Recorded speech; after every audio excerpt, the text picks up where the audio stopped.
So before this episode starts, if you do enjoy the Legged podcast and you do want to support us for just £1 a week, you can on Patreon. And with doing so, you get early access to all our episodes and an extra weekly episode of me and Jordan just chewing the fat. Thanks for the support. Nice one. The Legged podcast is sponsored by Montrex. Montrex is a cutting-edge sportswear brand empowering athletes across the world, built to enhance performance and give you confidence to go the extra mile. They've got some of the most incredible products at montrex.com. There is a link below this video. Click the link and at checkout, enter the code LEGIT for 15% off your order. That's LEGIT, all one word. Everything from jackets, cargo pants, gym tops, t-shirts, running jackets, running pants. Everything is on their website, and they sponsor some of the most incredible athletes. Everything from UFC fighter Leon Edwards and a good friend of the podcast, boxer Jazza Dickens. So click the link below, use the code LEGIT at checkout for 15% off your order.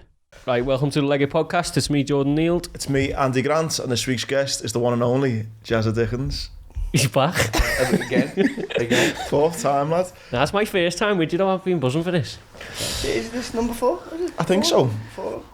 First of the new year as well. That's all I'm focusing on, that positivity vibe, don't we? Yeah, we've just been dead positive off camera there, like. Come in with all my negativity, haven't I?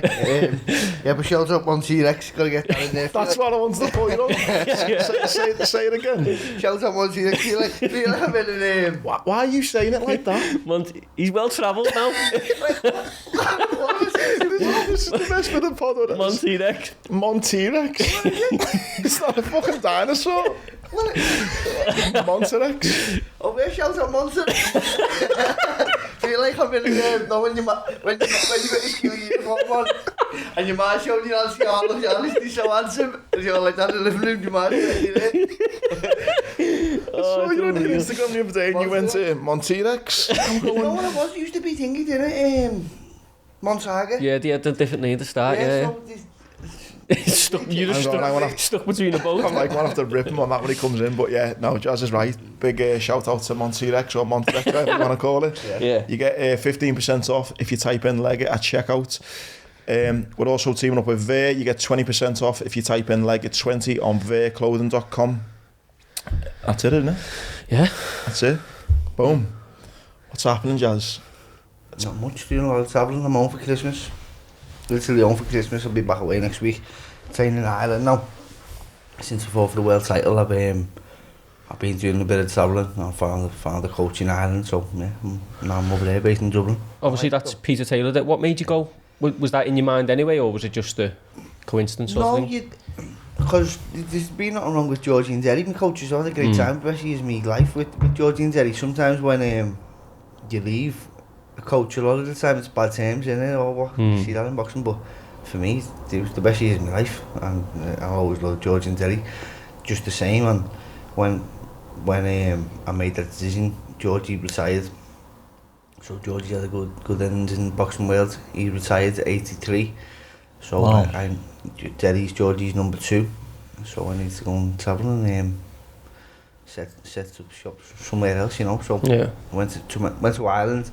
I thought Peter Taylor, because when I was, do you follow the amateur boxing? Yeah. Kevin Smith was my amateur coach. Kevin Smith is the national coach for Australia now, and he boxes very technically. He's a teacher. The coaches and teachers, indeed, he's a teacher, and he boxes very technically. And Peter Taylor is similar to Kevin Smith. They boxed. I think they learned their coaching from the Eastern European style of boxing and the Cuban style.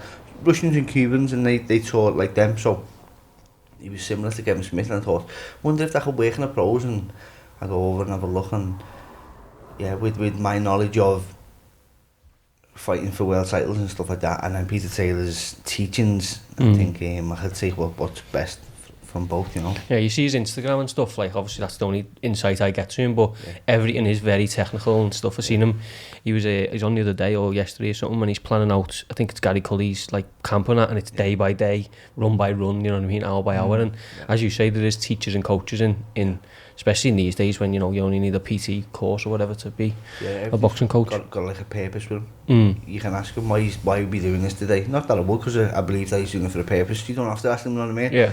it's not like one of them, why are we doing this again? But you could ask him and he could tell you why. Yeah. It's because you're not doing this and you need to learn more about doing this and stuff like that, and he breaks things down. He'll be holding the pads and he's holding the pads facing you, and he'll say your back leg's out there, and you think, oh, have you just seen my back leg or stuff like that? So he's very technical, he's a good coach. Do you know, even at your stage, sorry mate, even at your stage, like fought for world titles and stuff, are you invigorated going into gyms like that? Do you know what I mean? Like, oh my God, there's still so much I've got to go here. Yeah, I love it. Everything about it, I love it.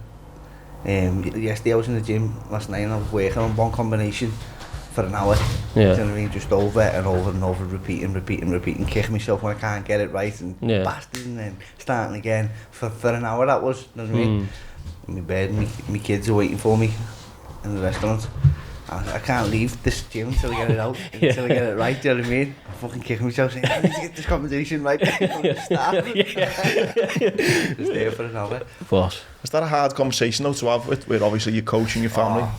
When you're going to change, yeah. It's just shoulders through. Had you been thinking about it for a few days and weeks, had you? Yeah, well, I let the dust settle before I spoke to George about his retirement. It was about a month after, and I went to tell Zeri. I wanted to tell them both together, but George was in his house and Zeri was in the gym. I went to the gym to tell Zeri, and couldn't tell him. I had to get off. It was like, he's my friend as well. He didn't know this, but I went to tell him, and everything's normal. I was fucking heartbreaking, and I had to go home and get myself together and then go back and tell him again. And then that same thing happened, and then the third time I had to tell him. It's a different bond though, isn't it? I say with Georgie, and that's someone who's so respected, and you know, you only have to see when he retired the amount of messages and that he got. Yeah. But I think if you, for example, if you're training with a coach you've got no personal relationship with, I guess, you know, look, I'm leaving, it didn't work, blah, blah, blah, you see it all the time, but going into your mates and saying, look, I need to do it for myself, it's not easy, that. Yeah. Did he understand that, did he? Yeah, he was more than, he understands more than I expected. It would have been easier for me personally if he told me to fuck off. But he never. He was very, very supportive. He said, like, then where are you going to go and where do you think's best? He tried to help me in my move, you know what I mean, which is more than I could ask for. I didn't expect that type of understanding from him, you know what I mean, but I did appreciate it and I'll forget it. But I still go to Derry's gym now to do my projects on a Sunday and stuff like that. So we're still friends, like, I don't think nothing different of Derry, you know what I mean, or of George. I probably think more highly of them. You only know someone's true colours, don't you? When there's nothing in it for them or you. And seeing Derry's true colours when I made the move. Yeah, it's great to hear that, because you hear so much shit, you know what I mean, and like people taking money and all this stuff, and you know, rats here, rats there, but to hear someone like just genuine stories where, like, you know, you've obviously gone and said, look, I'm moving away from the gym, and he's even saying, like, let's look at where you're going to go next, or, you know, trying to advise you. That's probably, it's probably nice for you, but it's probably not that often, you know, conversations go like that. No, it was actually hard to see that. I didn't expect it, you know what I mean, because I've been in a situation before like that where it was total opposite. I didn't expect it, you know what I mean? I thought, no, I'm not going to leave this gym, I'm going to lose my friends. That's how I seen it, going by previous experiences, so it was the opposite to that. Yeah. What was it, Jazz, as well, not to bring you back to it, mate, but like, how were those, you know, days and weeks after the loss to Galahad? To Galahad? Yeah, it was tough. It was a tough time, like, first few days, embarrassing, because really, because you tell your kids, when the kids say to you, did you win, and you say no, and you look on the face and it never leaves you, that pain. It's like getting the pain when you see in their face that, you know, like, not disappointment, but I don't know what it is, but they expect it to be one way and you tell them that you lost, and it never went their way. We never won a world title, and that pain, I thrive on that now, you know what I mean? I see my little girl's face when I say no, whenever I won a world title. I see that now when I'm trying to push myself. So initially it's painful.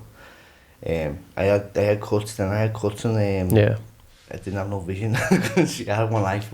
I think it's only a little bit hard. It was like I was doing that, constantly just trying to see that more. I was watching my phone down there because I couldn't see it.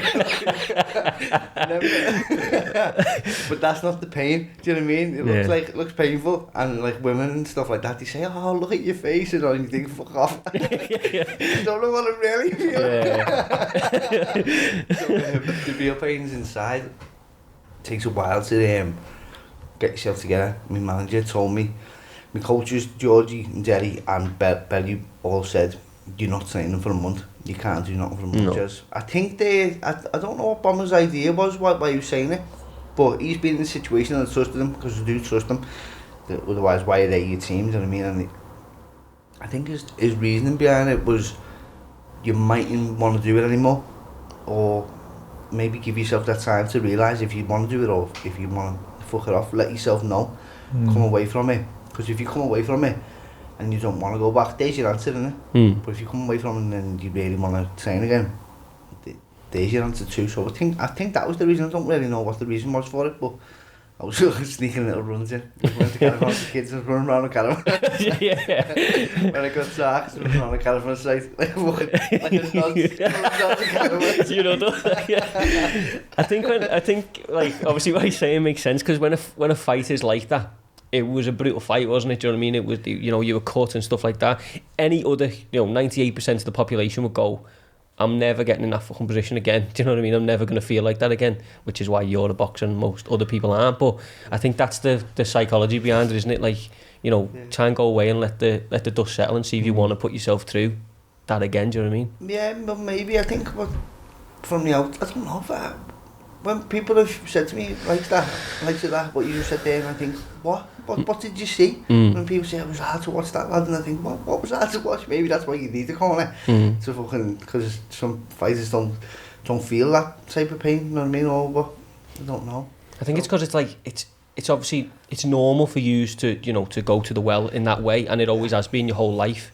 But I mean, the reason people get paid to talk about boxing and people get paid to do boxing is because of that separation right there. Do you know what I mean? Yeah. You can't envision yourself being in that position where you're like, if I get back in that position, I'm going to do this or I'm going to do that, or do you know what I mean? That's the separation. Well, for a fighter, there's no way out. When you're fighting, there's no way out. And if you are taking a bit of a beating or what, there's just no way out. There's only one way out. Do you know what I mean? And it's not fucking good.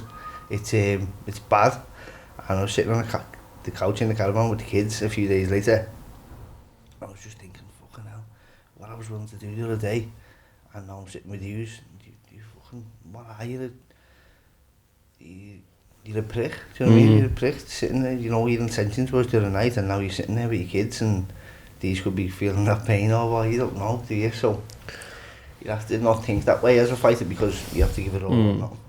Do you have that time when you went away, where, was there ever any doubt where you thought, nah, I don't want this, when Bomber told you to stay away for a month, was there anything that thought, actually, you know what, do I still want this, or was you just straight away? No, there was not like that. There's people say things to me like, you at least got a good wage, and you say, fuck off. I said to somebody, I never got paid though, did I? And someone said, didn't you know? I said, no, I mean, like, I didn't get if you went to work all day and someone never give you money, just give you a pat on the back, you'd say, well, where's me, what I've worked for, wouldn't you? I work for the World Cycling, I never got paid, you know what I mean? I just got the fucking money, if that makes sense. Yeah. Sounds very ungrateful or what, but that's not why I do it, so still haven't been paid for me work. So. How was the whole experience? Because it was the fight camp thing, wasn't it? And it was like, it obviously that's just a weird setup in general. It was fantastic. Wasn't it? Yeah. Matchroom did the best at what they do. They just head and shoulders above anyone, really. There's promoters who would do what Matchroom do if they had the same funds. And Matchroom earned their funds, they work very hard and they've changed boxing. But they go above and beyond for the fighters. They could save, you can see they could save everywhere you go. The expenses that they put into the shows and the service that they give, they could save in a lot of ways, and you see where promoters do, but Matchroom don't. They make it a good experience. Setting fucking fireworks off and everything, wasn't he, in the back garden? You see all the other studio things, and it's a ring walk, a ring and a few lights. They were fucking setting off like fucking fireworks and everything. Well, I'd ask Jamie Webster would he sing me out. I thought it'd be a great way to, Liverpool strong, because he does a version of Salisbury, doesn't he? Yeah.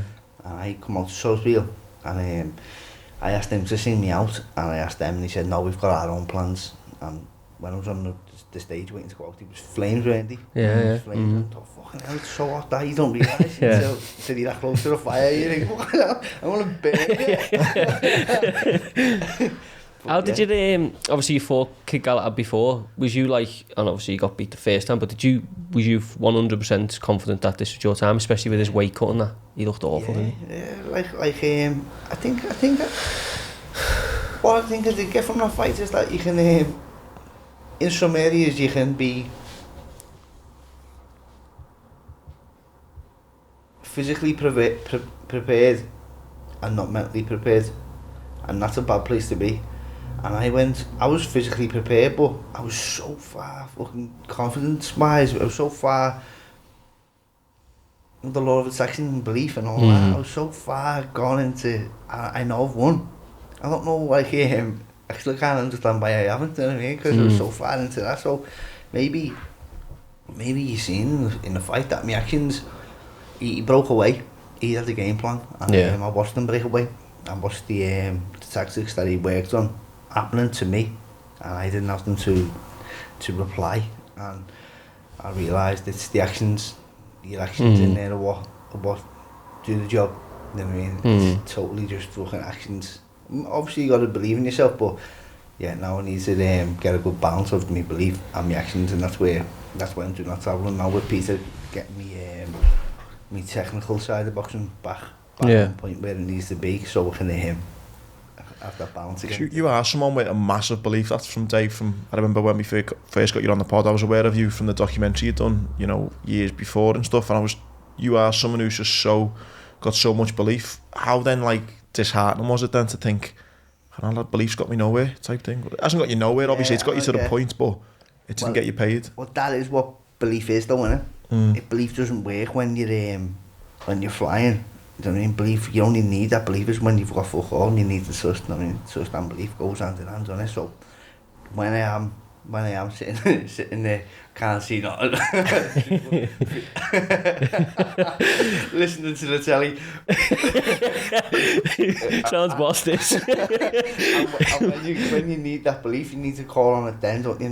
Not when you're getting your arm raised, because that's not belief. That's don't know what that is, but.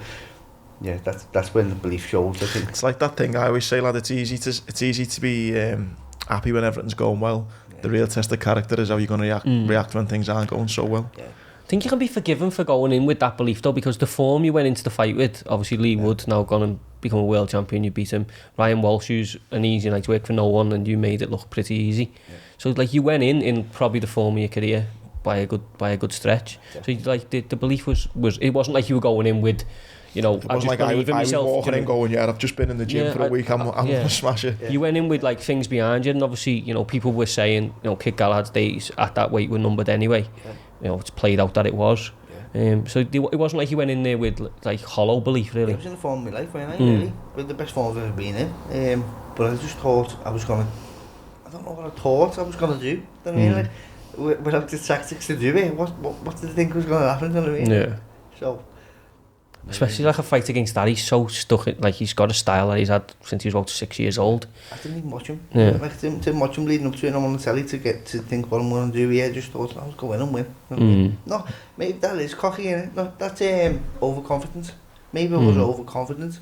I didn't disrespect myself by not training hard, but maybe overconfidence in the fact that I was in the form of my life, and I just needed to keep doing what I'm doing.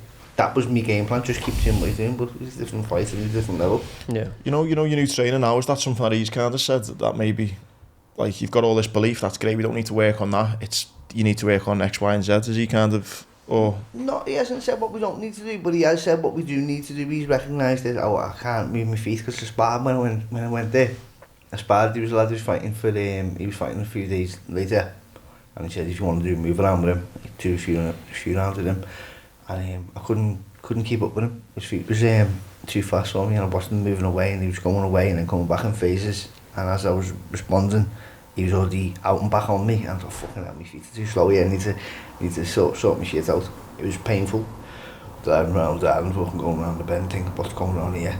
How am I in this position where I can't, where I'm number 2, I'm second to the mark when it comes to getting my shots off and moving away, because I've always been good at that. I was a good amateur boxer, and things have slipped away, I've stopped moving my feet, and it was painful then, but now it was rewarding, because I knew I had to sort my shit out, you know what I mean, and it's put me in good stead.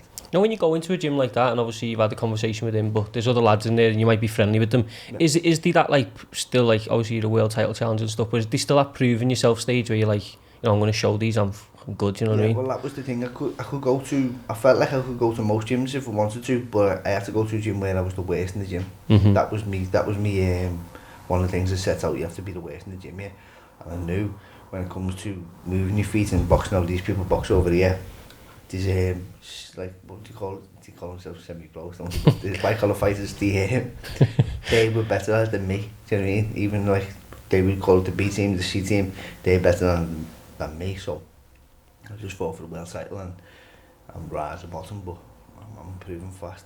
It's humble that though, to say, do that. Fair play to you for doing that, mate. Because most people go, I'm a world title challenger, all I need to do is fucking land a punch, do you know what I mean? I could have got it off last time, but I didn't, but... Yeah. What I have learned though is my way's not working. Do you know what I mean? I haven't won a world title doing it my way, so there's the evidence, there's my way working now. I need to try another way. What's the difference like with the lads in the gym and stuff like that? Is there a big difference? Because obviously you've been in that gym now for years, and now you're going over to Ireland, you're doing this, I mean... Some big characters in there, like, isn't he? Over there, well, yeah. Good lads, Welshmen, I think they're all there the same as me, you know, like they're just there to do their work, and a lot of them are travelling too. A few lads from Belfast, a few of them from just outside of Dublin, a few of them like travel down there, so they're the same as me, you know, me can be lonely, you can see that sometimes, some days in the gym you go in, and we both know, give it a miss, you know what I mean? Yeah. Can't be arsed talking, I just fucking want to get my session done, and get back to fucking FaceTime to my family, you know what I mean? You can just tell it's like that for some people, but the good lads, and they're around the bend really, you know, like, they're so similar, aren't they? People from Dublin are so similar to us. They're fucking so similar. People in the gym who aren't. There's some people in the gym, they're not boxers, they just fucking turn up. Lovely fella, he's supposed to be working every day, so he's there on his break, and he just turns up and he's just... 6 hours. He's brutal with his insults, you know what I mean? They're just so personal. It's like things that you never see to someone about people's kids. Horrible insults, you know what I mean? But it cheers you up. I like that type of sick humour. Yeah. I think when, obviously, you sacrifice a hell of a lot, just look from the outside looking in, you know, your family, you're travelling a lot and stuff like that. But I guess being around people like that, it'd be, if you were on your own, you know, you're just hitting a bag and you're with your trainer and then back to a little bed sit or whatever, it'd be fucking torture, wouldn't it? But I guess then people sometimes make it a bit, make it easier. Yeah, and what you do, it's good really that I am alone out there, because I look forward to getting back in the gym. There's nothing else, absolutely nothing else to do. You've been to these tours detections a few times, you don't want to go there again, you can't be asked. There's nothing else to do apart from go back to the gym and learn more, so it's a good place to be really, you know what I mean? Even so when I come home now, I'm thinking about getting back over there to keep on learning. You're a different person when you come home, you get a little bit soft, you realise you can be soft, like around the kids, you turn into daddy, and you're not that fighter who's constantly thinking about learning and stuff like that. But instead of coming home one weekend, my bird came to Ireland, and we were in a lovely place. It was called Connemara, just past Galway, and you could see up the sky roof thing, and I was looking up, and she said, "What are you thinking about?" And she said, "You're thinking about boxing, aren't you?" Yeah, I can't. Constantly, you're just thinking, going over there, combinations, and heads moving. You'd be sitting there, you sitting behind me in a coffee shop, and I'd be like, right, you know what I mean? That's just the way it is when you've got a passion, you learn, it's nice, and it's a lovely feeling, you can't stop thinking about it, you're consumed in it, you're obsessed, and everything else becomes second to it. You can be so selfish in that area, but you grow so much, you know.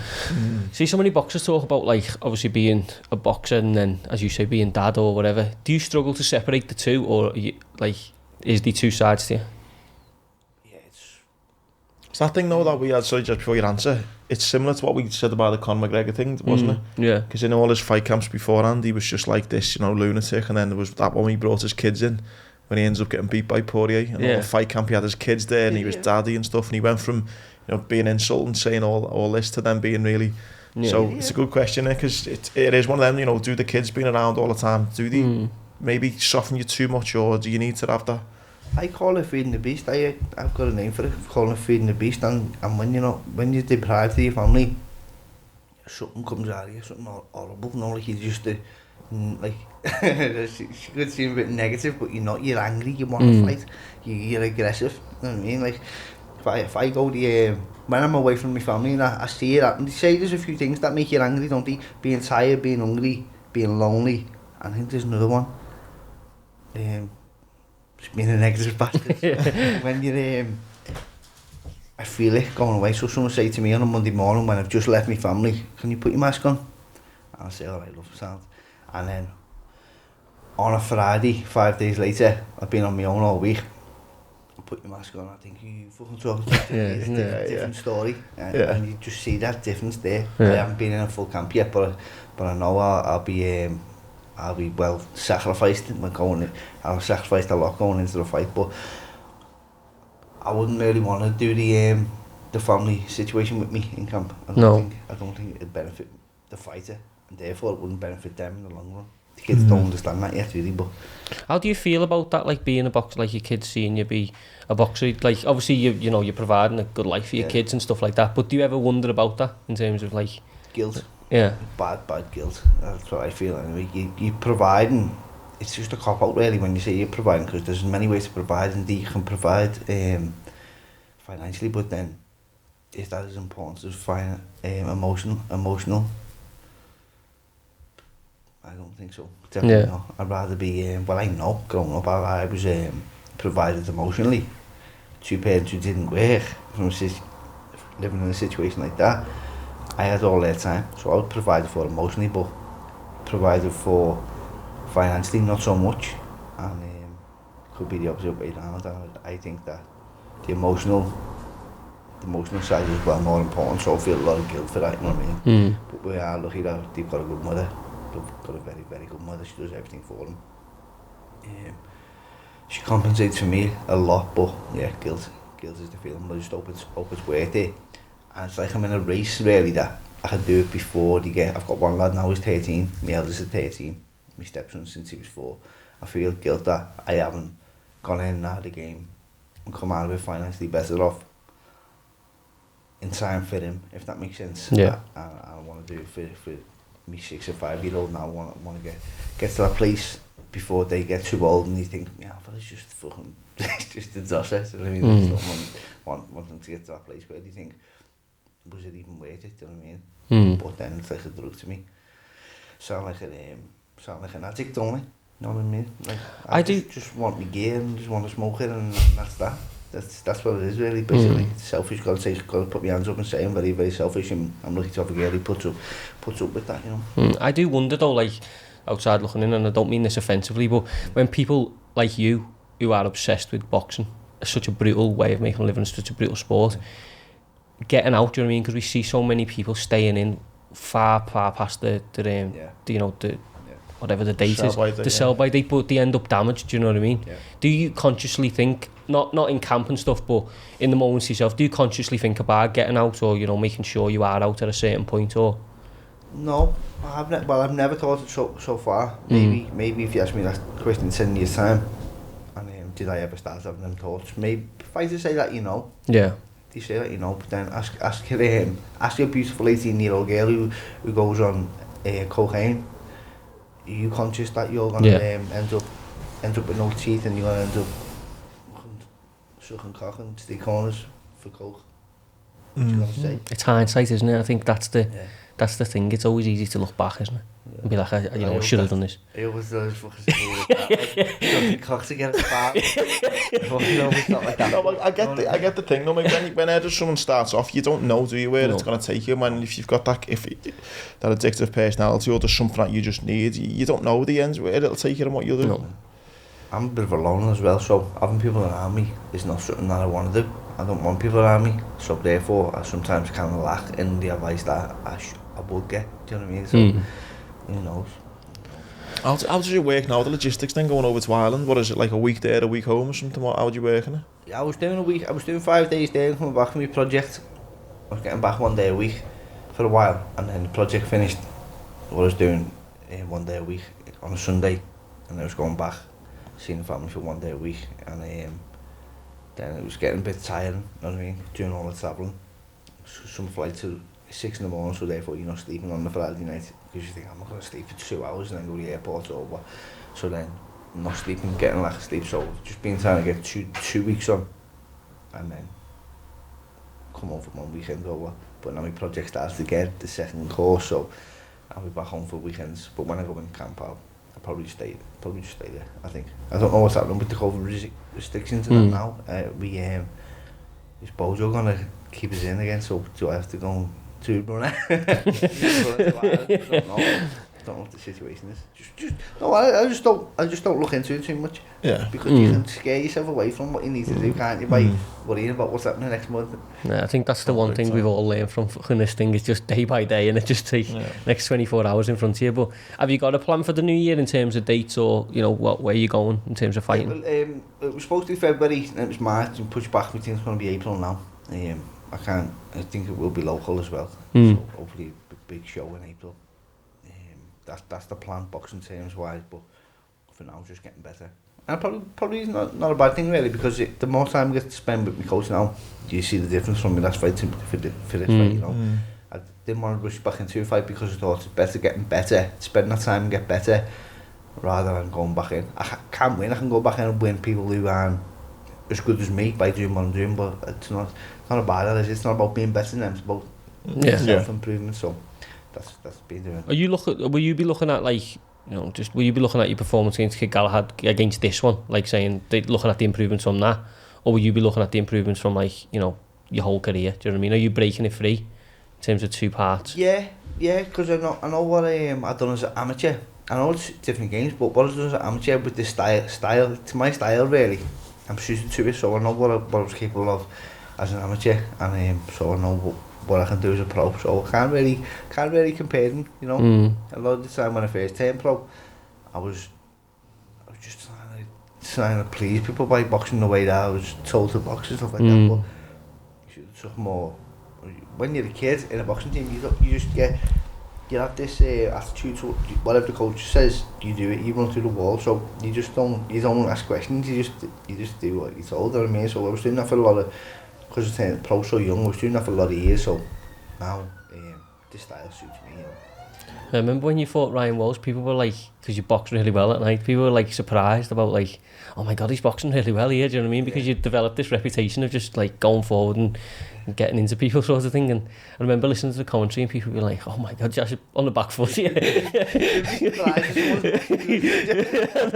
I know, but it was that thing, but I think obviously when you look back, like that is, as you say, your game. It's just funny how your reputation goes before you, doesn't it, to people from a few years before turning professional and then boxing pro for a good few years, I don't think I lost a round of boxing. Yeah. Not one round in years, where it's just boxing. And then it's just come this way where I started fucking fighting.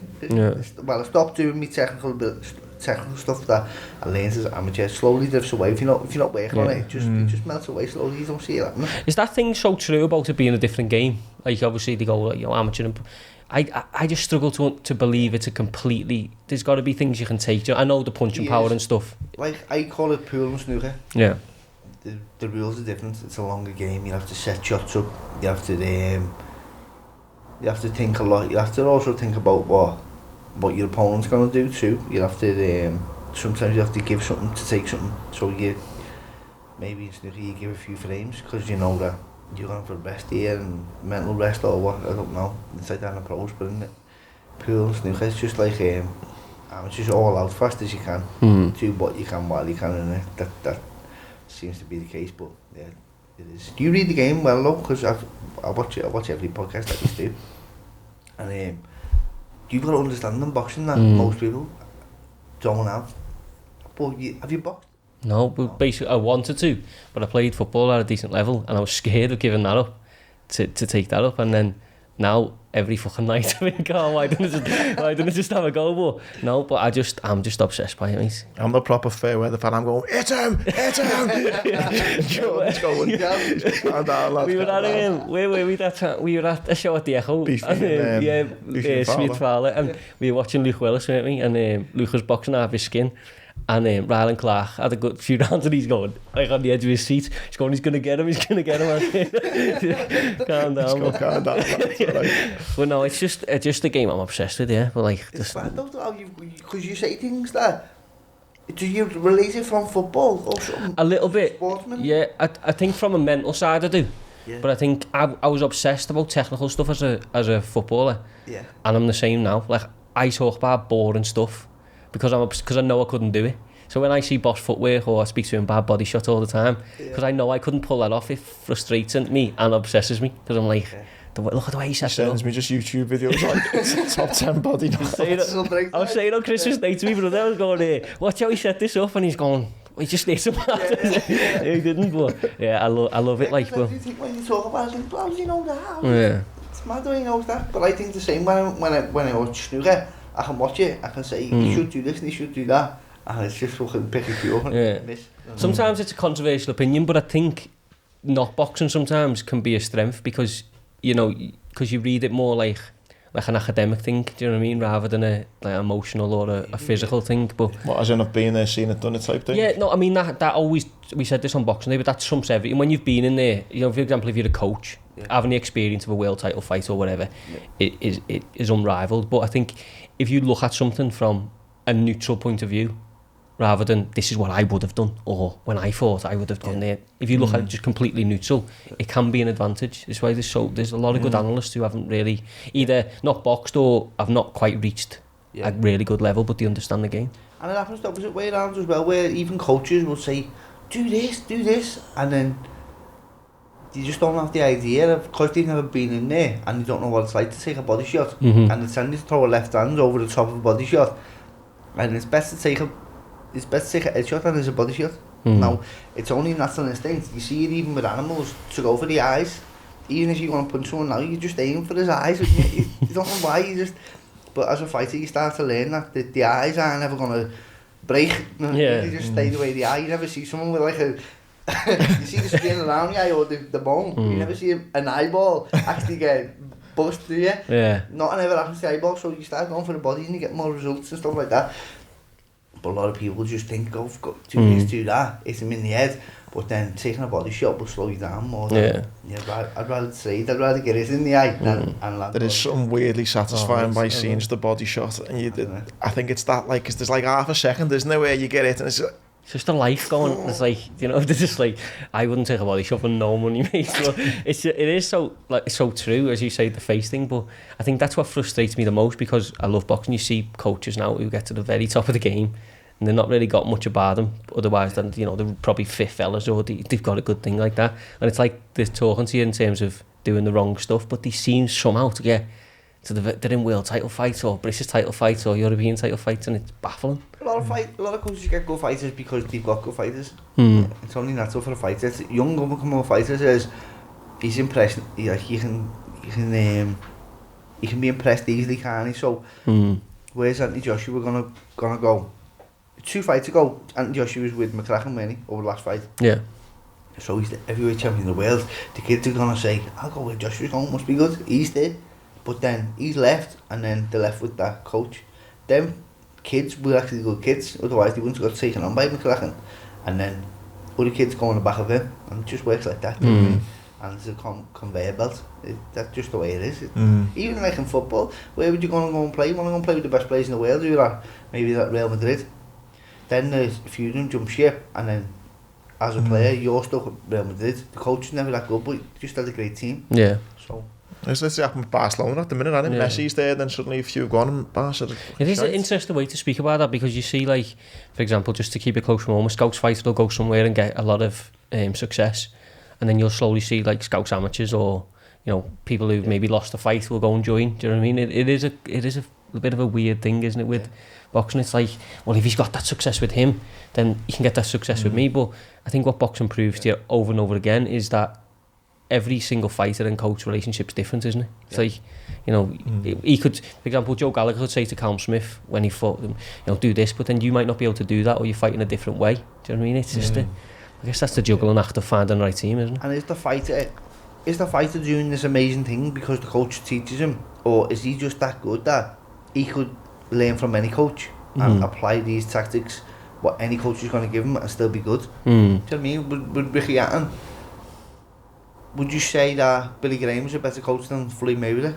No. Definitely not, but he works with Ricky Hatton, you know what I mean? And it's what, I think, it comes down to what you can get out of a person as well, doesn't it? I mean, in terms of, you know, you can teach someone technically all you want, or you can spend hours and hours on your runs in your gym, but it's what you can get out of someone when they've got nothing left. And they're like, you know, they're running on empty, and you can say, come on, lad, you can that was do... Georgie Vaughan with me. Georgie could do something with like, I'd be out running with Georgie, and I'd see how hard he'd work as well, and he was just pure, like, motivator. Like, even if I'd be tired, I'd be watching him on the hills as well, struggling, and I think, fucking hell, how could I even, I should be in my, like, youth here, and he's an old man. His days at, I've still got my chance, you know what I mean? And he's still working hard. That was pure motivation for me every single day, and even just, like, everything about Georgie, pure motivated, you know what I mean? So that was him with me, brought the most out of me. The best days of my career have definitely been with George. I think people like George are what some boxing up for me. Like, I love the old school stuff, but, like, you know, he did very few interviews. You know, even when he did them, you could see he just wanted to get off. But, you know, and you have people like Tundi Ajayi, for example, who does Anthony Yard, and he'll do every single interview, and he'll, like, jump on Anthony Yard's interviews and stuff like that. See the lions in the camp? Yeah, that's it, yeah. And he's nuts. He wears sunglasses in the press conference and stuff. But, yeah, but it's like, he wants to be famous through his coaching, which is fine. That's the modern day, that's the world we live in, but that's the difference, do you know what I mean? It's like, right back to what you said in coaches and teachers. You know, like, people like Georgie Vaughan, just priceless. Every day I get a story of Georgie, and it's a fucking different story every day. His brain's fantastic, really. And I'd stay an hour after training with him, you know what I mean? Because he used to have these stories about all these fighters, all this experience in boxing. It'd be fantastic to spend time with him. And where was it going then? I was saying about George, get this all, like, written down or write it before. Would you do remember I was doing a podcast with John? Would you do the podcast or what? And like that, he said, no, I wouldn't tell no one my story. I'd rather not tell it. Someone fuck it up. Yeah, it's fucking true. I think that's the old school way of doing it. Like, boxing can progress all the way once, and sports science has got a place and all that stuff. Yeah. It really has. Nutrition has got a place, of course it has. But the old school, like, way of doing it is just, it'll always have a place. But the one sport where, you know, it'll just never escape the old school. Football's gone from the old school, hasn't it? Well, Georgie's family went back over 100 years in boxing. They promoted the first black British champion, the unofficial British champion. Yeah. So, like, he's got all that, them stories and that, you know what I mean? But he won't tell it. He'd be the best podcast guest, mate. Yeah. With your pod, what's happened with that then? Just on the back burner because of the boxing? And... Yeah, just got busy. John was doing his shows, really, and it's time consuming as well, as you know. It's not just a podcast as well. I've seen these things like put on today about someone getting to edit it. It's a job, innit? Yeah. People don't realise it. It's just that fucking YouTube stuff. But these YouTubers, they spend a lot of time, don't they? Oh, yeah, it's a full-time job and stuff like that. Are we actually YouTubers? I'm after Jake Paul, don't know. Did you not see my Insta last night? What? Did you not see my Insta last night? No. I'll be calling him out, lad. Oh yeah, you were throwing hands. Call you out, lad. So you call him Bell, you a smart lad. He's still got the itch. I wouldn't do that. You know, you were over the fella when you put it down. And when I'm feeling that FBI, he gets a copy to that. Feel the bush is It was about my sister's fellow was there, Harry, and he couldn't knock him out, and I knocked this kid out 4 times. I was going, lads. You're proud to me. I was going to my sister. I was going, if you ever get in trouble, tell me. It's so realistic, you know. Oh, it's a belt to that. When you get flashed as well, isn't it? Yeah. When you get flashed, it's just the same. Yeah. Just the same. I've been playing that VR. What level are you on? What game is it? The boxing one. Not there's a few indies, the Rocky one, and then there's... It's not the Rocky one, it's the other one. I can't remember what it's... George coming out for tea tonight, I'm going to get him. How are you boxing on the back? Oh, yeah. It's the proper sweat. I'm only up to, like, the 4th fella. But yeah, it's about a lot of love. You can end up doing 12, 3 minutes. Oh, well, I don't know. I done 3-2s last night. I was fucking sweating. Knowing you, you'll have a fucking corner to you and everything around the with the water on me there, lad. I got down the corner. First time I use one. I was going to the gym on a 12 pounds. I was going to the gym tonight time. Putting it on to the show. I was getting back and walking back to the corner. Did you see Ronnie O'Sullivan though done that? Yeah, when they are brilliant, like they are really good. That's the future, lad. Yeah, we've got Bellew coming on actually next week. Boss, he's good at talking, very good at talking. I'd like to speak to him about his transition, like what we mentioned a little bit with you before. I think, I say it all the time, people will be bored of saying it, but I think there's such a connection between the military and sportsmen, because like, you know, especially if you get injured in the military, because like, again, I was this Marine one day and then the next minute you're out, and it's obviously what Tony's went through. Do you know what I mean? Obviously you'll go through it one day, and we've had Natasha on, she was saying the same. She's like, she was doing really well in football as well for a while, and it's just like, what the fuck do you do? I think the thing with Bellew is he got to a point where he made a lot of money out of, you know, and yes, when you're an athlete and you're in your late 30s, people say, oh, you know, you're old, but in life terms, you're very fucking young, do you know what I mean? And people give him loads now saying, oh, fuck, you just wanted to retire and get away to your wife and kids, but no matter how much money you have or how good your house and your car is, you can't sit in the house at 38, 39, 40 years of age and just be like, right, I've got loads of dough, that's me now. You're just going to waste away. You'll be dead by the time you're 50, 60, do you know what I mean? Your body will just shut down. And, you know, I think he's forging a decent career for himself now as a, you know, as an analyst and a pundit and stuff. He is, yeah. The first few shows when they had they brought Wimbledon's, didn't they? Yeah. I don't know the women's name, but I was watching, he was carrying the show. Yeah. He was carrying it. Obviously she's a number. Yeah, they had Maya Jammer on, didn't he? Yeah. He was carrying the show. He's very good at what he does. That's when I say he's good at talking, that's what he does. He carries the conversation. And I was doing a podcast and I was new to it. And the first few times you remember your first few, it's like, how do you go about this? The conversation doesn't flow, does it? Yeah. But it was flowing with him. He was just carrying the old conversation. He was carrying me to it. Do you know what I mean? Yeah, you're good at this. And we're still winging it now, 2 years on, man. Yeah, I think I remember watching Bellew and it was Andy Lee's my favourite boxer of all time. Him and Bellew were talking about boxing, and I was just like that, just fixated. You know what I mean? And the girl was like that, waiting to come in. We'd done about 20 minutes. Fighters are waiting to ring walk, and them two were talking. But yeah, it's great listening to him now. People have opinions, don't they? Because I like Macklin's scorecard. The way Macklin reads a fight, I like it. Maybe because he gets a lot of stick, Macklin, for reading fights. But I always agree with him. Maybe if I was to do it, I'd be bad at it, because I always agree with Macklin. I think the thing with Macklin is Adam Smith gets the rap, doesn't he, of being like biased, and then I think Macklin just jumps, he just gets sort of guilty by association sort of thing. But I tend to watch it on like as mute as much as I can, and like try and do it yourself, and you will get a real appreciation for how, I know judges' scorecards are bad at the moment, and maybe the standard of refereeing is down on judging, but like it's so hard to read a fight, because you can't take, not for example, if you tried to score your fight against Kid Galahad, when you have an emotional attachment to someone, you want them to win. You're only human. Them referees and judges, they want somebody to win, whether they admit it or not. There's somewhere they go, probably fair if he won. It's hard because you'll land one shot and you go, great shot, you're up in the round, and then they'll land one that was a bit, maybe it was, and you go, I didn't land it. Do you know what I mean? It's very hard to stay impartial. It's very hard. And judging's a different job to boxing as well. And I think that's the scoring at Macklin. He judges it as a boxer, not as a judge. Yeah. But he's a pundit, isn't he? So he's got his jobs confused sometimes, maybe because I think he's looking at, I know that body shot hurt him, but he's landed 3 jabs, and that's all we've seen this round. So what wins 3 jabs or a body shot? But I know that body shot hurt him.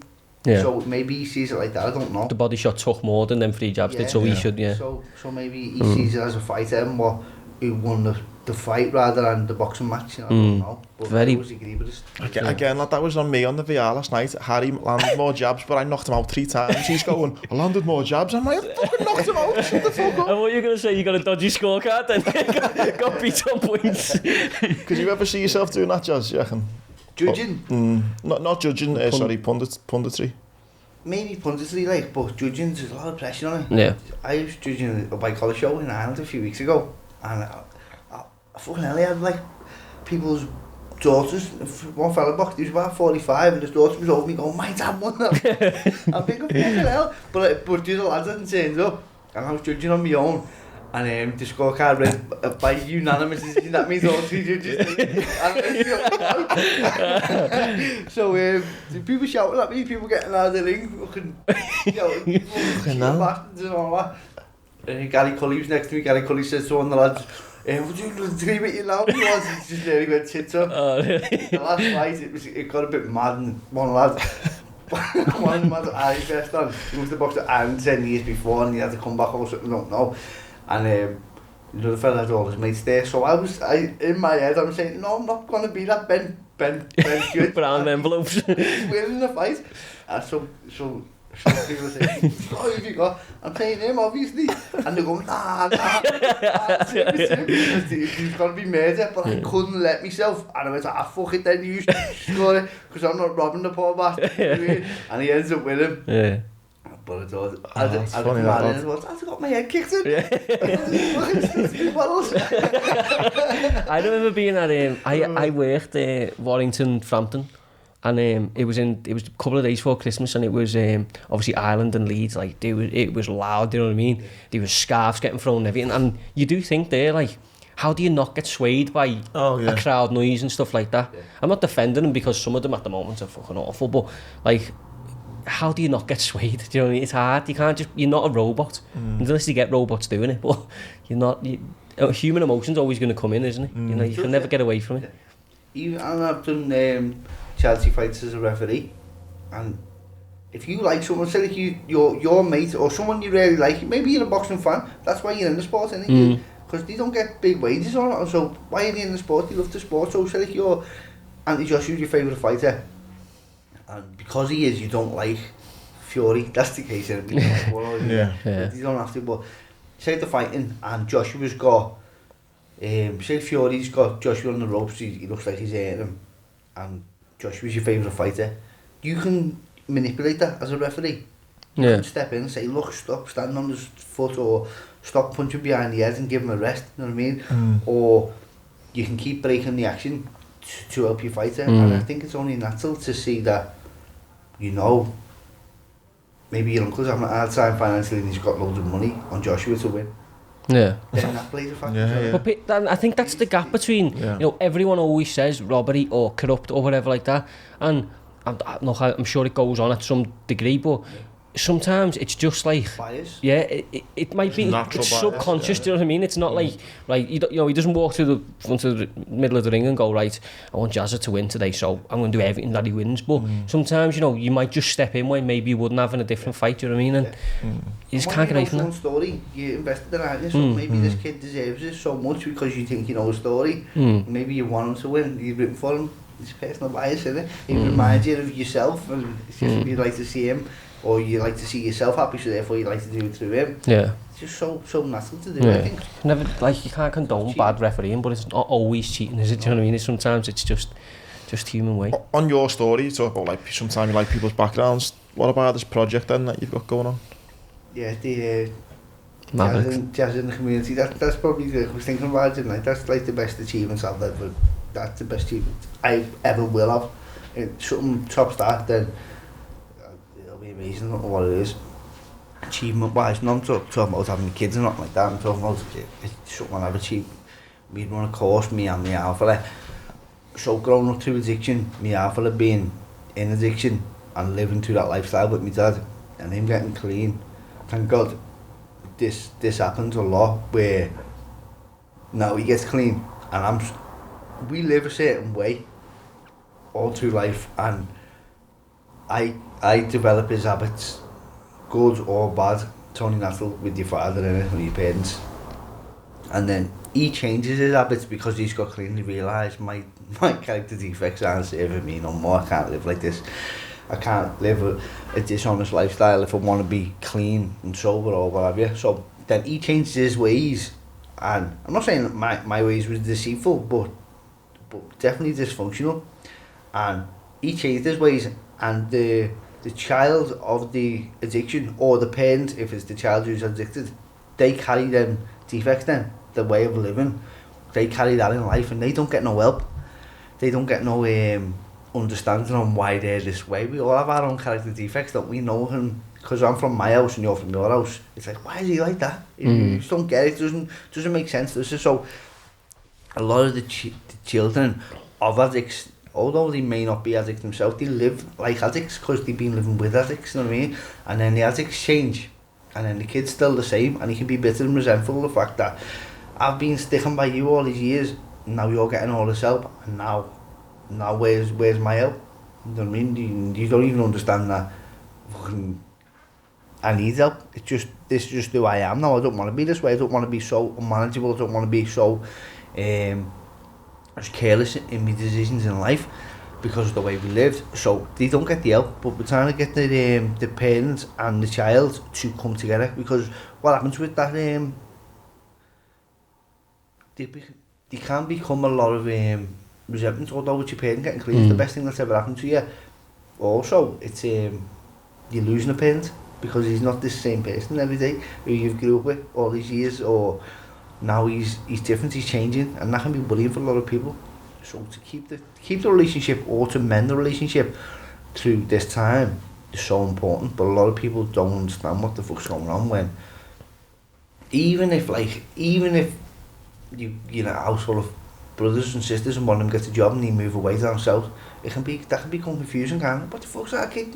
Our kid's fucked off. Who does he think he is? You hear that one, don't you? Yeah. But people just don't know what's going on anymore. That's just so normal. But we're bringing these people back together who've lost the relationship through some sort of addiction, and we're just mending the relationship. Me and my fellow, we went playing snooker one day a week. That's how we built up our relationship again, as we didn't know each other. I'd walk past him, I didn't know him because he put weight on. I didn't recognise him physically, and definitely didn't recognise his new actions, his new ways. So we had to get to know each other slowly. But a lot of people haven't got the ways and means to do it. How would you do it? It's easier sometimes if you're not comfortable in talking about feelings. If there's nothing to facilitate it, and you're not going to go and sit down together and talk about feelings, then how the fuck do you get your relationship back? There's just no chance, is there? It just ends up in you're asking questions, but you're pointing fingers. You end up in having arguments, and it doesn't really work. So we facilitate a program where the parents and the child, or in some situations it's the child who's been the addict and the parents, they come together and they just do a little bit of a workout. We do a little bit of talking as a group. Someone comes in here, we've had Lee Butler come in, talk. He was fantastic. Molly McCann come in and talk about their experiences on addiction. Tony Belly came in, he gave the awards out.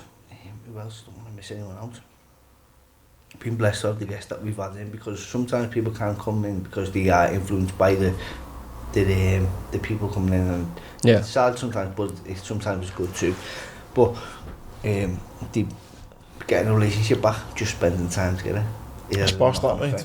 Then in a week, some of the people saying, now I'll just text her, what are you up to? Do you want to go and do something? No, but it's hard to get these conversations even started without something to facilitate it. You know what I mean? I think it's like what you're saying there, when something's happening with someone close to you, sometimes it's easy not to say it, isn't it? It's easy to say, you know, I know we need to have this conversation, but I'm going to just store that away. Do you know what I mean? I don't want to breach that yet. I just don't want to get there. But, you know, having someone there like you who can facilitate the conversations, go, look, you know, there's experiences here, there's experiences there, you know, and then that conversation then goes and changes, you know, multiple people's lives. Here's one of the things that we do a little workout at the end, and we have we do a circle at the end, only like a ton of 10 exercises, 10 or whatever, and the last one is to hold eye contact with your loved one.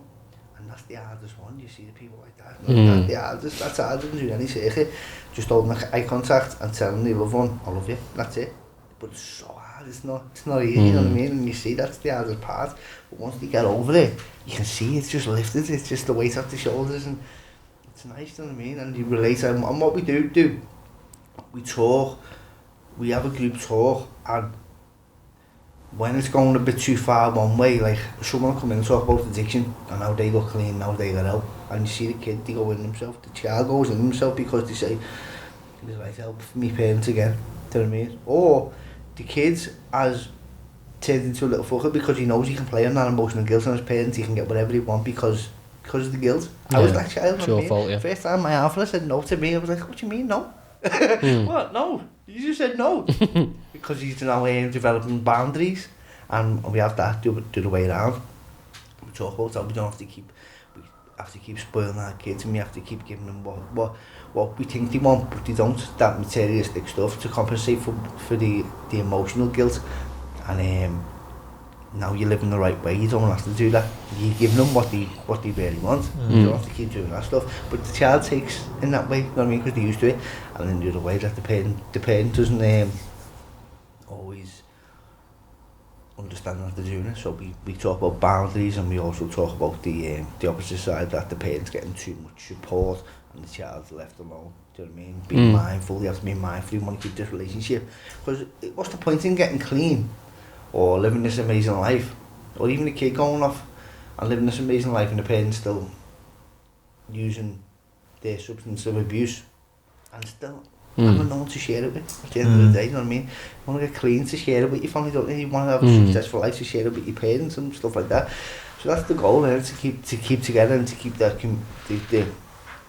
the unity between your family. So that's what we're doing. We're trying to build not build relationships, bring these people back together, and it's working. Mate, it's very selfless, like. It's powerful, that, mate. Yeah, it's a brilliant. I mean, I know you've had your own, experiences with it, but is it something that you've always wanted to do, or is it just something like, you felt you needed to? When I was in the situation myself, I just knew that it's not only me.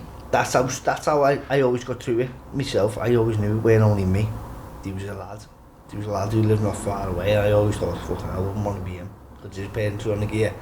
And he ended up in jail for murdering someone, and it was just through a fucking pure situation where you could tell it was, I've had enough in this situation, I've had enough, and he ended up fucking stabbing someone, sadly, and goes to prison.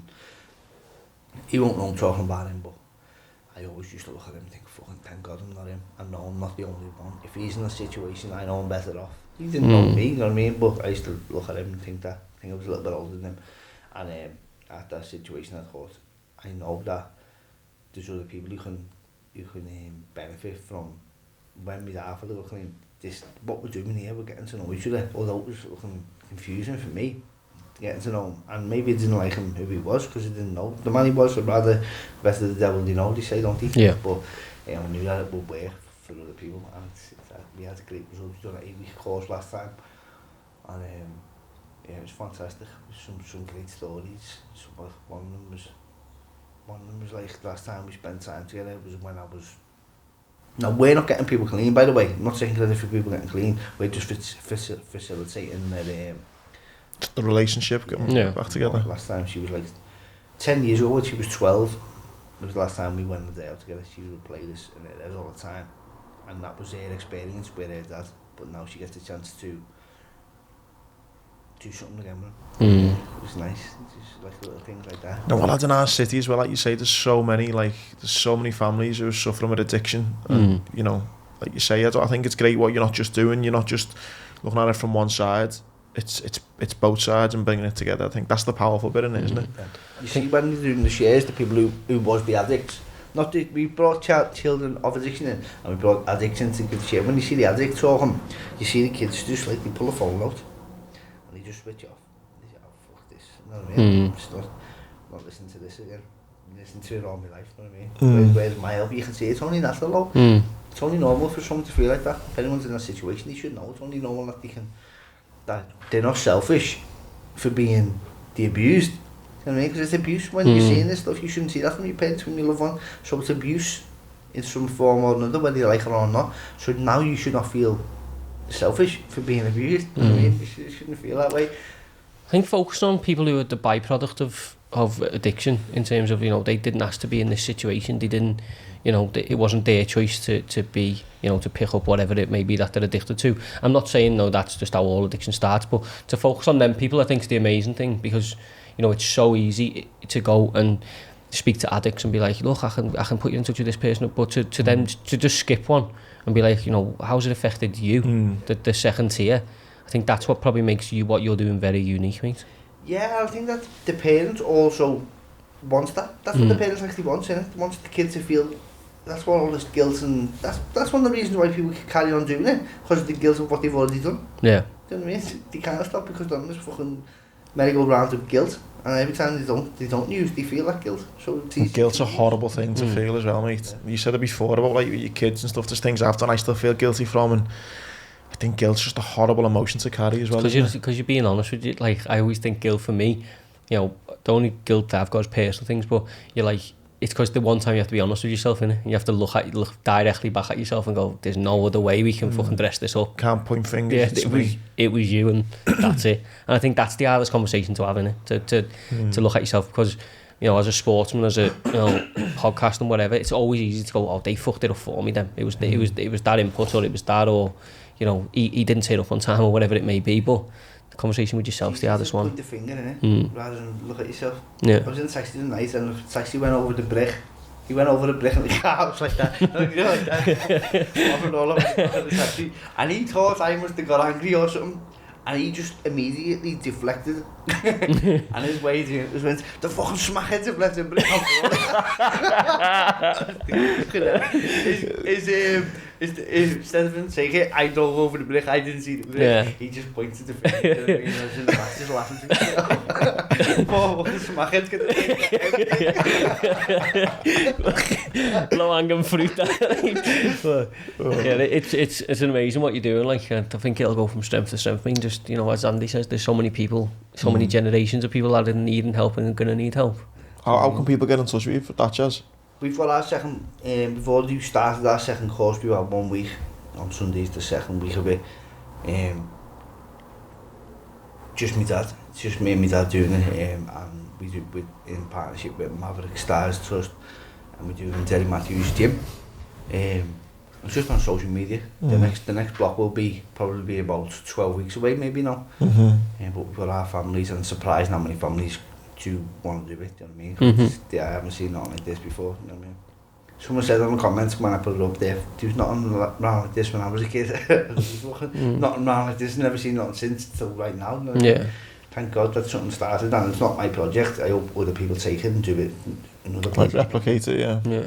I think that's what what you've become though, isn't it? You know, you've lived through it, and you know, you're not here to make money or get famous off doing a charity. You know, if you can, your idea then goes, you know, worldwide, you'll be made up because more people won't sit in the position that you were in. Yeah, there was 1 week where the Granada reports came in, and it was, for me, I thought, I don't like this because it's fucking, am I doing it for charity?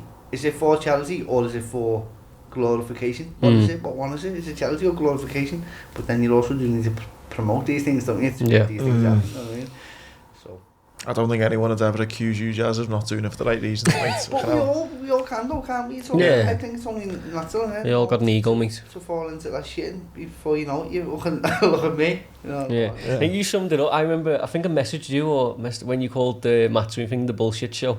And you're like, oh, with press comments, this is all the bullshit show, and I was fucking laughing me head up, because it is, isn't it? Like, everyone's just doing what they can just to get that, whatever, 6 inches of camera or whatever it is.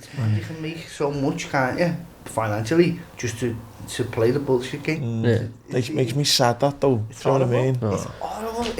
It's soul destroying. That I know I could play it. I know I could go and be this fucking jester, but I just refuse it. And then what happens is that you spoke about this before, and me and your kids in school, and then your kids don't say, my dad said your dad's a prick, because you're acting like a jester, but you make him find out, I just won't sell my soul to act like that. Yeah. I'll probably get completely lost or left behind, but I quite like being a dinosaur in this time where people are talking about, you know, you read this new thing like a metaverse. It's all like social media, kind of living through social media and YouTube clickbait ads and stuff.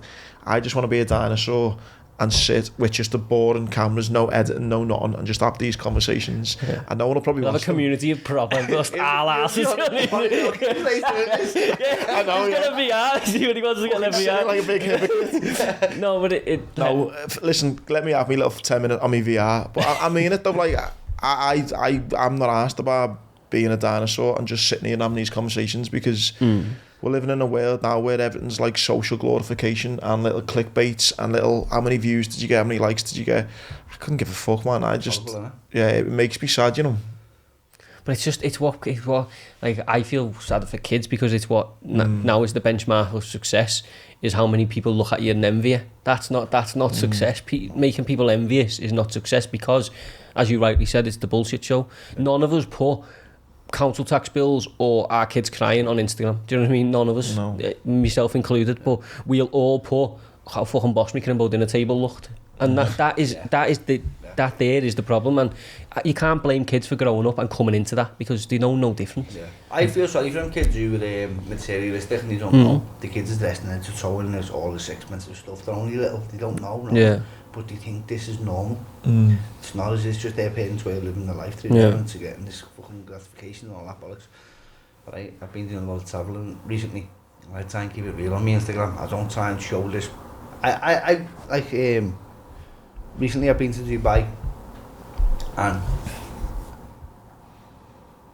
you see things that you just see it because it's only natural. We are I think we all got that egotistical side in us, and you see these things that'll look good on Instagram now, and it probably look like I was living a fantastic lifestyle. I could put that up right now and think, no, fuck off, you're only damaging people by doing it. Put the reality up of the situation, have a joke on there, laugh, and people say to me, oh, you're living this fantastic life, aren't you, travelling? But I try and keep real and explain to people, no, I'm not. It's not like being me, because I haven't seen my family. It's the only thing I want to see. I see them 10 days in 7 weeks, so it works out one day every 10 days. That's what's worked out for the last 10 days, you know what I mean? So I always try and explain to people. Maybe I seem like a bit of a fucking killjoy when I say, no, it's not like that, it's the bullshit show. It's not like that. People don't want to hear that, do they? But I can't let myself blag it because it's just a lie and it's damaging. Proper damaging, and then what does someone do? Start selling drugs, doesn't he? Because he hasn't got a job. Can't keep up. He wants to go to Dubai as well. It's only normal. Everyone's been to Dubai. They want to go to Dubai. They don't see the people at the roadsides, like the slums in India. That's what Dubai really looks like. The slums in India overnight when you're walking just off the motorway and you're in the shops. It stinks. It fucking stinks. It's like it smells like India.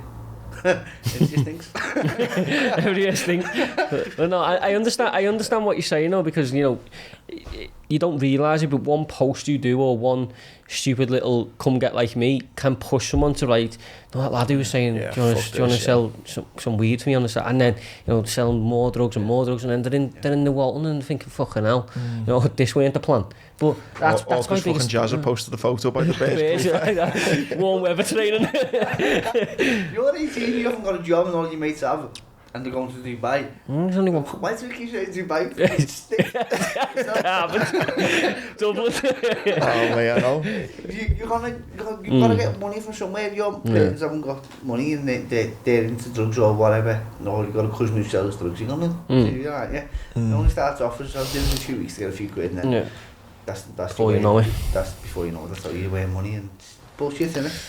Yeah, and it's powerful to think that when you are posting on Instagram, you don't know that repercussions it's having, do you? You know what I mean? It's interesting. You're lying. You're making a conscious choice, I think, to lie. Yeah.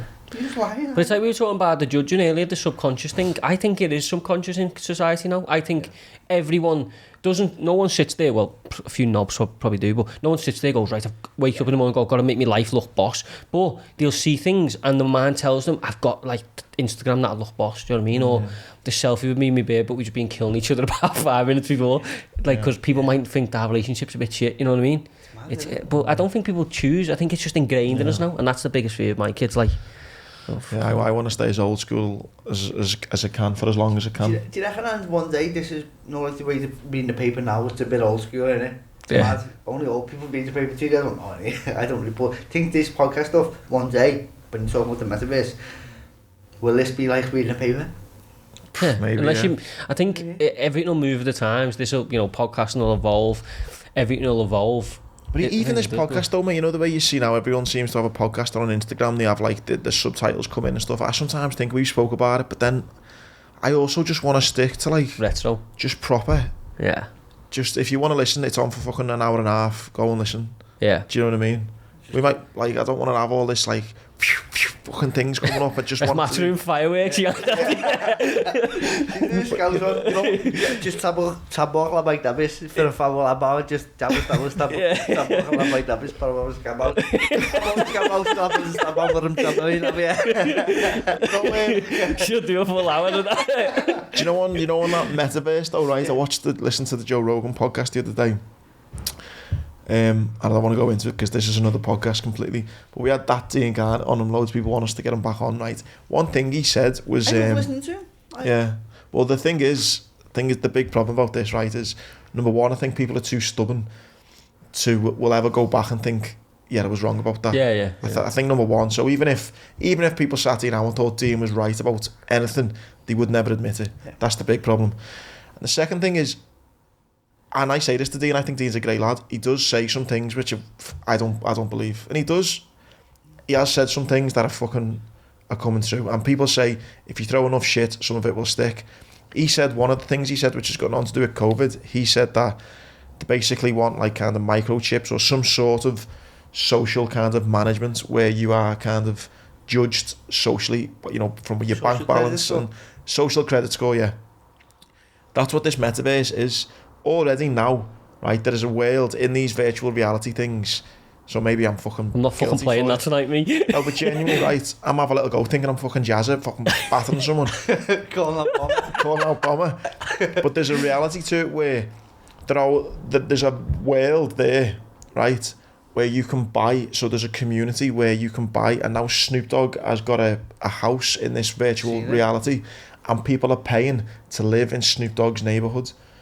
And then the idea is we'll all wear these headsets and, you know, you'll be in your house, Jazz will be in his, man will be mine, and I'll be like, come and hang round with me and Snoop Dogg's little avatar, and you'll be like, I can't afford it. Well, I'll be like, well, I'm paid 10 grand and I've got an apartment in his village. So we're all still fucking sitting in fucking our houses, but in this virtual reality, I am now cooler than you because socially, I'm able to hang round in a virtual reality with Snoop Dogg. Now, what Dean said is about this social scoring and social credit score. That is a kind of like what that's happening. Do you know what I mean? You're socially getting viewed by, you can afford to live in a virtual reality world with Snoop Dogg and now you can't. So yeah, ranking, isn't it, really? It's ranking. And then there's another thing that they talk about where now, you know, you're going to be given like a credit score based on the things you're looking at on your phone. Oh, for fuck's sake. And things like that. So what Dean said... I can't even offer. Not giving him a loan, all he does is look at midget porn. Press pause there, Jazz. No, it is all a bit heavy and all that, but yeah, I think it's scary. And when you talk about will this become old school, I open up, mate. I am very old school in myself. I like the old school kind of vibes and stuff. I like just sitting down having conversations with people, and probably this podcast maybe could have went bigger and faster if we'd done certain things. I don't know, but don't sell your soul though, like you said. Nah, I'm a bit like you, Jazz. I don't want to get involved in the bullshit show. I would like to sit doing. I love doing this and I love speaking to people, but I wouldn't like to do this knowing I'd given myself away to something that I didn't believe in. Do you know what I mean? For example, we might have, you know, 1 million Instagram followers, but it would be hollow as fuck. Do you know what I mean? I'd rather have 1,000. You've got to maintain that. And that's why I always kind of base on the Joe Rogan podcast. This is just dead. Just like this, and it's not changed, and podcasts have come and gone before them and done things differently, but no, I think you're on to something. There's not much editing in it. There's just cameras talking and that's it. And I think I am wrong. I think, but I'd love if this was just a phase, but I don't think this metaverse and this like Bitcoin and social, I don't think it's going anywhere. I think that's going to be the way the world is. I do. I'm a big believer in me, and like, whether you like the game or not, you better play it because you'll be left behind. No, you say I'd rather be the dinosaur. I'm the opposite, where I'd rather play the game, me, because I'd rather create opportunities. I think if I'm the first to do it now, maybe I could get into it first before a lot of people do, and therefore I could show my kids how to get a heads up, get a head start. I don't know, maybe that's... Well, that is the right way to do. I'm just a knob and I'm too stubborn. No, I think that's me mindset. Me doing it isn't the thing, you know what I mean? Have you got involved in them NFTs, yeah? There's a thing from there's a new thing called Combat Chain. And they're gonna do it for to be an NFT. I'm gonna be it, but I definitely wanna get into the crypto. I think it's very. I think you know what, mate? I had like 1.5 Bitcoins, you know, and fucking sold them. Is it? What would he worth then? What When I Some owned, kid at uni, when I was in uni, had them in 2013. Don't know where he is. I had now, one when they he's were I had one when they were about 5 grand. I had 1.5, so I had like 7.5 grand. And they went up to like, but I sold them because they were just they were at like 5 grand forever. What would 1.5 would be now?